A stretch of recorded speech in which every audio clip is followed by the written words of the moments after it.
Afinal, o que é o Marco Legal das Startups que o governo encaminhou ao Congresso?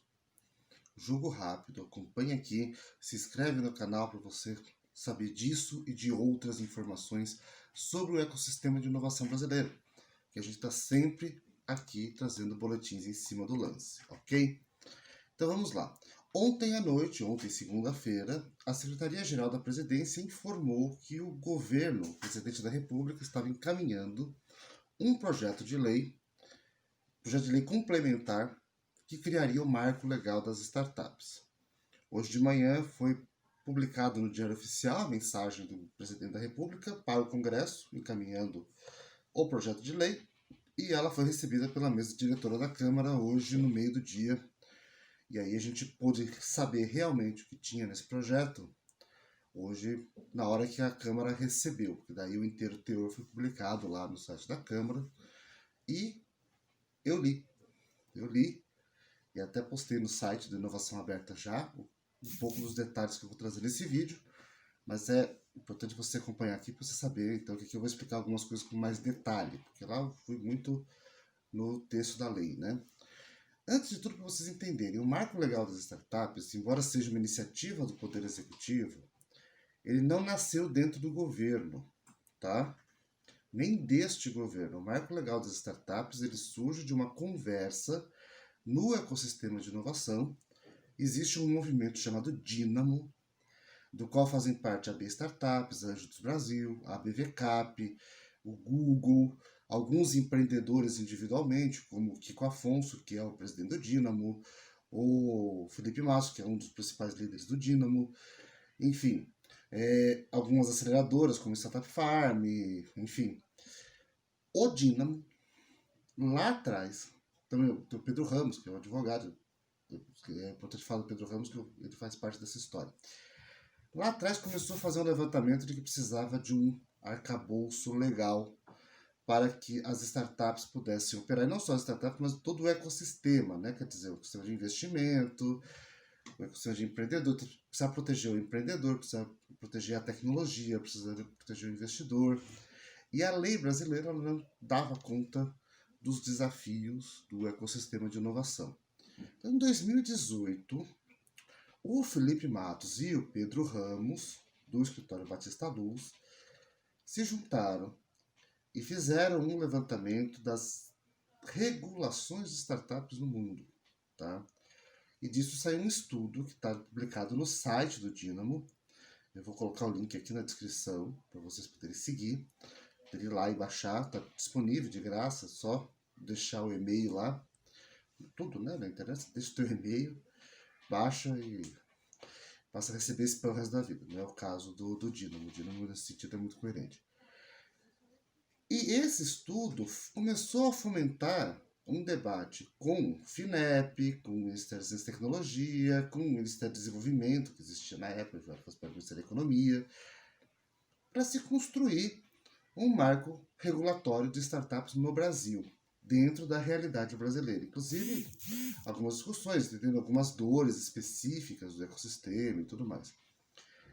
O que apareceu ali desse resultado, isso foi final de 2018, estávamos em plena campanha eleitoral, né? E aí o Bolsonaro foi eleito e essa discussão entrou no governo Bolsonaro. Então, em 2019, o Ministério de Ciência e Tecnologia, que na época também tinha comunicações, ele, junto com o Ministério da Economia, abriu uma audiência pública para discutir o marco legal das startups. E aí o Dínamo, junto com a B Startups, com a Anjos do Brasil e com outras instituições do setor, levaram as contribuições do ecossistema para esta audiência, esta consulta pública. Eu ia falar audiência pública, não, eu ia falar consulta pública, que é um processo muito interessante de construção legal. E este projeto que foi encaminhado, ele surge como resultado dessa consulta pública e desta elaboração.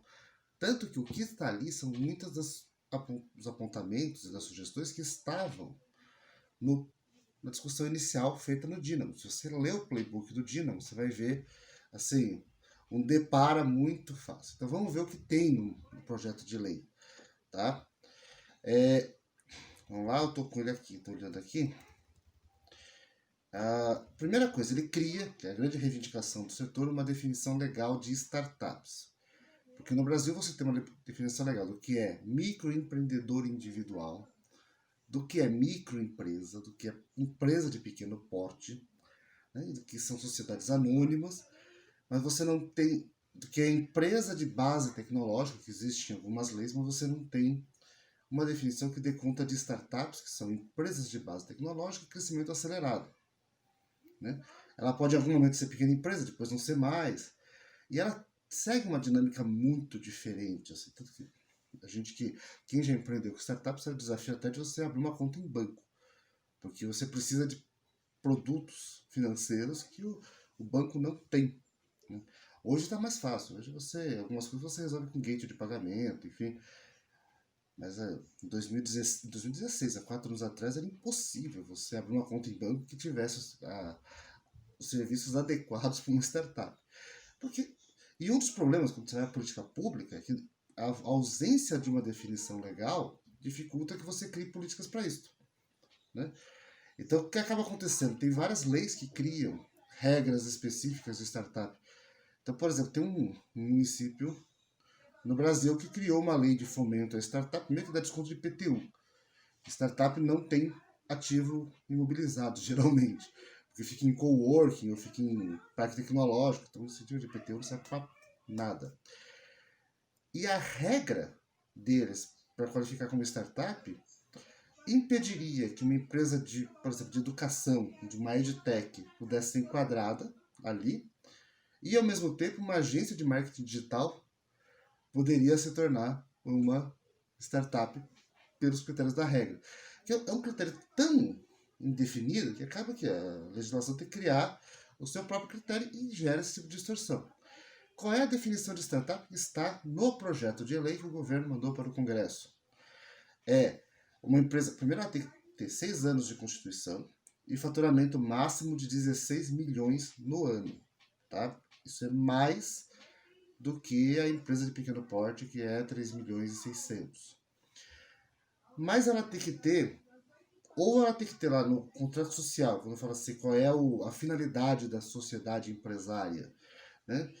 Utilizar modelos de negócios inovadores para a geração de produtos e serviços, tem que ter esta frase no contrato social, ou se é uma empresa individual, na ficha de inscrição na junta comercial, ou ela precisa ser enquadrada num regime tributário chamado Inova Simples, que é criado por esta lei. Então aí a segunda coisa que o fim da lei, mas que é importante você entender que ele altera a lei do Simples Nacional, Super Simples, ninguém mais chama de Super Simples, né? Simples Nacional, que é a lei geral da micro e pequena empresa, para acrescentar lá um artigo criando o Inova Simples. Ele não entra em mais detalhes, tá? Ele só fala assim, existe um negócio chamado Inova Simples para empresas, para as startups. Então, que é um regime tributário especial. Os critérios desse regime tributário especial, como estão dentro da lei do Simples, são os mesmos critérios do Simples. Mas esse depara vai ter que ser feito pelo Comitê Gestor do Simples Nacional na Receita, se a lei for aprovada. Então, provavelmente, isso no Congresso vai ter que passar por uma depuração para explicar direito o que é o Inova Simples. Uma coisa que o pessoal do Dínamo já disse, é que uma reivindicação que eles têm é você poder incluir sociedades anônimas no Simples. Porque você cria uma startup já desde pequena como uma sociedade anônima, você emite uma ação ali numa subscrição privada para um investidor, fica tudo muito mais fácil e tal, e você enquadra isso no Simples. Quando você cresce, na hora que você fazer um IPO na bolsa, você já está com sociedade anônima, já tem toda a governança, é tudo muito mais fácil. É uma treta, você tem uma limitada, às vezes uma Eireli e tal, e aí depois você tem que converter isso em sociedade anônima, e na JUSESP. Aí muitas vezes você mantém essa limitada e cria uma holding SA e abre capital dessa holding. É uma treta. Eu tô vendo, acompanhando aqui os IPOs do Melius, do Enjoei, agora tem Neogrid, que protocolou o pedido de IPO hoje. E a gente, quando você olha a estrutura societária, é uma treta, assim, você muitas vezes tem a empresa realmente que faz o negócio e você tem uma SA em cima que foi criada para fazer o IPO. E os sócios investidores estão todos aqui. E essa holding é dona 100% dessa empresa menor. É essa coisa louca. Enfim, uma outra coisa que ele cria também, ele mexe na regra de investimento, tá? Então, hoje, como é que você investe em startup, tá? Hoje, basicamente, você faz um contrato de mútuo, que é um contrato de empréstimo entre partes, existe no Código Civil, e esse mútuo estabelece uma cláusula de conversão em cotas, ou participação societária. Tá? É o mútuo conversível. Todo investidor anjo trabalha com mútuo conversível. Outra ferramenta que aqui se usa em Equity Crowdfunding é o título de dívida conversível. Então você emite um título que é um título de dívida e esse título ele pode ser conversível em cotas. Esses dois contratos estão incorporados no projeto de lei, mas ele cria outras ferramentas. Ele cria um contrato de opção, que pode ser um contrato de opção de compra ou de venda, mas que pode abarcar equity, tá? Pode abarcar a cota de sociedade limitada. Ele cria uma ferramenta que é a sociedade em conta de participação entre investidor e empresa. Então você cria uma, que é o que eu falei agora da holding, né? Você cria a holding, que é uma SA, e aí os investidores estão nela e ela controla a empresa menor. Você pode criar uma sociedade dessa e o investidor e a empresa são meio que sócios aqui. E ele fala uma outra, uma regra aberta, que é instrumentos de aporte de capital, no qual o investidor não integra o capital social da empresa. Tá? Então, um instrumento X. Quem vai regular é a CVM. Isso está explícito na lei. E isso cria uma segurança, porque hoje startups que estão captando investimento não podem ir a público dizer estou captando investimento. Porque isso é uma oferta de valores mobiliários e, pela lei, toda oferta de valores mobiliários precisa ser regulada pela CVM. Então você não pode simplesmente fazer isso. É claro que aqui a CVM vai regular esses instrumentos todos, mas aí você entra em modelos tão simples quanto é o Equity Crowdfunding, que é um modelo muito mais seguro e muito mais estável, tá? O Equity Crowdfunding, inclusive, está passando por um processo de reformulação das regras e provavelmente várias coisas que foram testadas no Equity Crowdfunding vão valer aqui. É claro que você vai ter dois universos. Um é o universo do Equity Crowdfunding, que não fala só de startup. Você pode ter uma empresa imobiliária, você tem Equity Crowdfunding de dívida imobiliária, por exemplo. Tem vários de fundo imobiliário. E você tem o universo do investimento em inovação. E em algum ponto elas vão se cruzar, ok? Então, estou aqui mexendo com as mãos para você entender que em algum momento você vai ter uma combinação entre o que existe de equity crowdfunding e investimentos em inovação, e esses instrumentos vão se conversar. Parte disso também tem alterações nas regras do investidor anjo, que foi criado lá em 2016, quando foi alterada a lei da micro e pequena empresa, com toda a boa intenção, mas criaram um negócio que ninguém usa, porque a lei do investidor anjo ninguém usa, porque ela é impossível de ser implementada. Então tem algumas alterações na regra que tornam ela mais interessante. Uma delas, que é bem interessante, é que fundo de investimento em participação, FIP, ele pode entrar na participação societária com um contrato de investidor anjo. Então, um FIP ele pode usar esses 6 instrumentos que estão listados aqui na lei e pode se tornar investidor anjo. Então, isso se torna um negócio interessante. Tem uma outra coisa muito legal, que é o seguinte: existem algumas leis de incentivo à inovação. A principal delas, acho que bota mais dinheiro, é a Lei do Bem.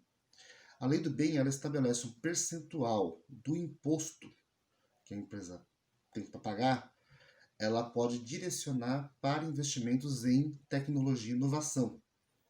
Hoje, esse investimento ele tem que ser aplicado em registro de patente ou em pesquisa na universidade, basicamente. É muito difícil você comprovar investimento e inovação que não sejam essas duas coisas. Você, sei lá, pagar bolsa de doutorado para uma pessoa, ou você protocolar uma patente, por exemplo, nos Estados Unidos, que é um processo super caro. O marco legal cria uma coisa que é você poder alocar esse dinheiro para comprar participação de empresas, diretamente ou via fundo de participação. Isto, basicamente, empresas que hoje não investem em inovação, elas podem usar a lei do bem para constituir o que a gente chama de Corporate Venture Capital. São os fundos de investimento e participação das empresas para investir em startups. Então, é um dinheiro de imposto, que ao invés de ir para imposto, a empresa aloca em Venture Capital e pode ter ganho de capital com isso. Então, isso tem um potencial alavancador do processo de inovação aberta. Inovação aberta é o nosso tema, né? Então, Paulo está feliz, porque o Paulo tem um canal que fala de inovação aberta, e se essa lei passar, vai ter muito dinheiro indo para a inovação aberta, e isso significa um ecossistema muito mais interessante, mais gente acompanhando este canal, inclusive os seus amigos, para os quais você vai mandar este vídeo depois que você assistir. Então, o uso da lei do bem para fomentar o Corporate Venture Capital pode dar um impulso no financiamento à inovação, no financiamento ao empreendedorismo, em processo de venture building. Tudo isso pode ter um gás aqui enorme, porque tem muito dinheiro represado aqui. Muitas empresas não sequer sabem que podem usar esse dinheiro para isto. E é um uso de um recurso com muito menos risco. Estou falando de empresas muito grandes, algumas aí, eu vou dizer, né, algumas aí que promovem aglomeração e inauguração de loja, elas não vão investir em inovação, entendeu? Mas tem muita empresa séria que quer investir em inovação e que muitas vezes não, e que você nunca ouviu falar, e que o cara não sabe nem que pode usar um recurso como esse. Então isso aqui tem um potencial alavancador enorme para o ecossistema, enorme, tá? Uma outra coisa também que é interessante é a parte de governo, tá? Tem duas coisas legais no fomento do governo. É que a lei permite a criação de sandbox regulatório. Vou dar um exemplo. Agora a SUSEP fez o sandbox regulatório, provou algumas startups ali.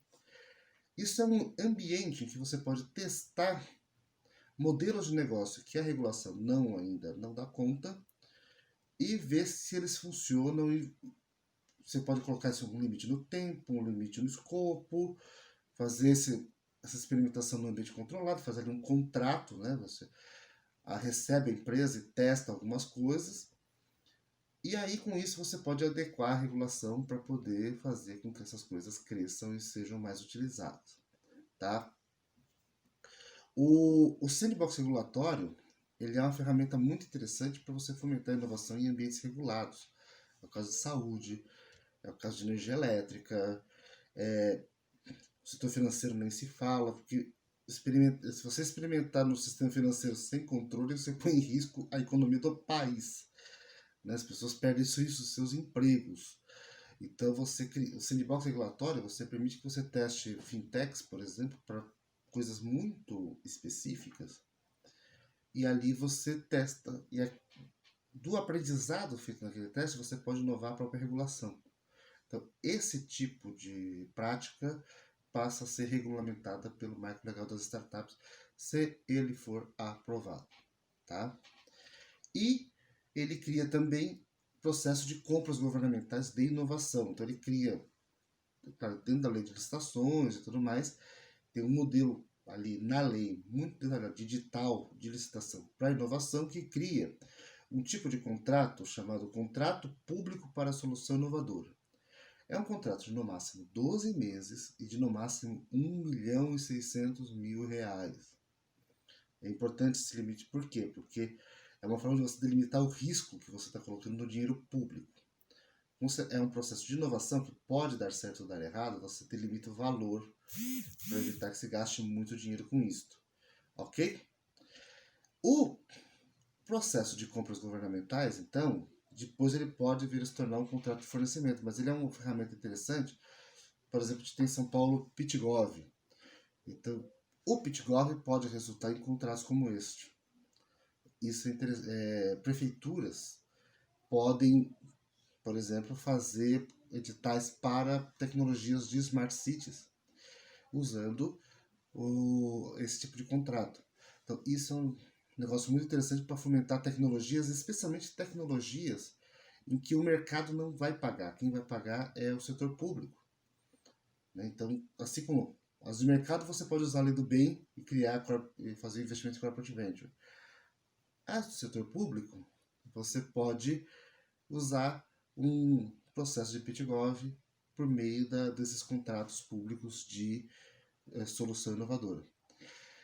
É isso, agora temos que ver como é que vai ser a tramitação disso. E a tramitação disso ela vai ser mais rápida ou mais lenta, de acordo com a mobilização da sociedade. Só para dar um exemplo, ano passado o Banco Central apresentou também um projeto de lei de iniciativa do Executivo de modernização da lei cambial, um projeto de lei tão importante para modernizar o ambiente de negócio brasileiro, quanto é o marco legal das startups. Pra você ter uma ideia, a lei cambial que rege os negócios de dólar hoje, ela foi assinada pelo João Goulart em 62. E assim, o João Goulart vivia num contexto de escassez de moeda estrangeira, então ele precisava evitar que o dinheiro saísse.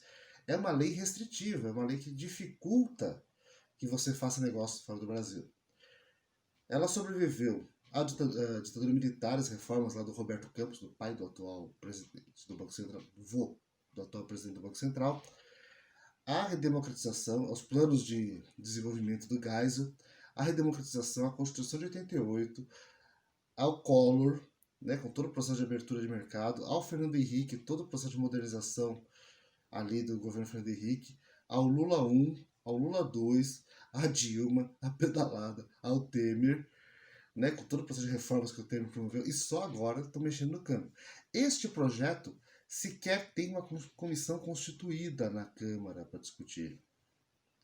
Tá? E é um projeto super importante para você poder abrir a economia e permitir, por exemplo, que se você que está assistindo a um dev, você possa prestar serviço para qualquer lugar do Brasil e receber em dólar. De forma mais fácil, entendeu? Então, isso está travado.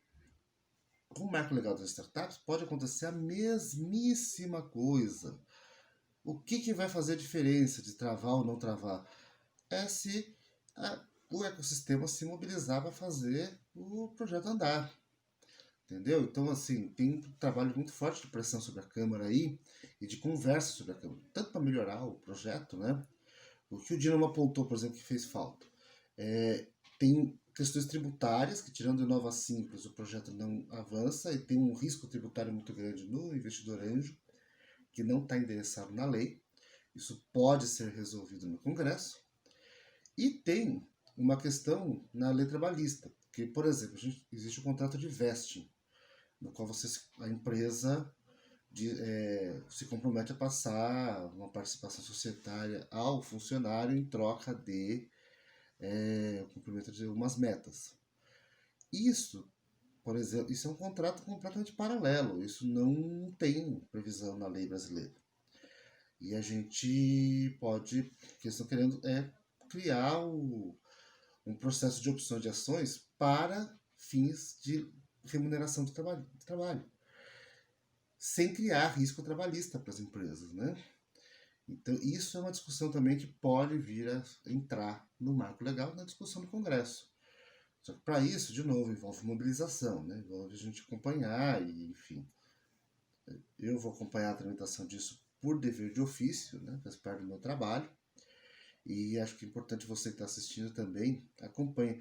Aliás, você que agora depois que você ouviu aqui mais de 20 minutos de detalhamento do projeto Marco Legal, o que você acha? Né? O que você acha que poderia acrescentar, poderia mudar? O que você acha da pertinência desse projeto? Enfim, já vi aqui em algumas redes sociais pessoas achando que é bobagem. Porque tem aqueles caras que são os ANCAPs, né? Que acham que não tem que ter regulamentação nenhuma. Tal. Mas, enfim. Aí tem aqueles caras que são super intervencionistas. E acho que é legal ter essa discussão aqui na caixa de comentários para a gente ouvir um pouco como vocês estão vendo. O resultado do marco legal das startups vai ser um resultado muito da reflexão da sociedade que a gente tem, né? E do ambiente de negócio que a gente tem no Brasil, do ambiente empreendedor que a gente tem. Quanto mais maduro, quanto mais aberto, quanto mais a gente discutir, melhor vai ser esse projeto de lei. Ou não. Se esse projeto for marcado por fanatismos, né, e por ideologias, ele tende a sair um projeto muito ruim, né, porque coisas boas podem ser gongadas por disputas irracionais. Enfim, diz aí a sua opinião, vamos acompanhar o processo, se inscreve, porque toda novidade que tiver sobre o marco legal das startups e sobre todo esse processo de amadurecimento do ecossistema de inovação no Brasil, a gente está em cima, né? A gente tem agora, começo de novembro, 3 IPOs aí para acontecer, ele está de olho e tem muitas outras coisas rolando, enfim. E compartilhe esse vídeo com os seus amigos que querem entender um pouco mais de para onde está indo o ecossistema de inovação brasileiro, ok? Eu sou o Paulo e esse é o Inovação Aberta.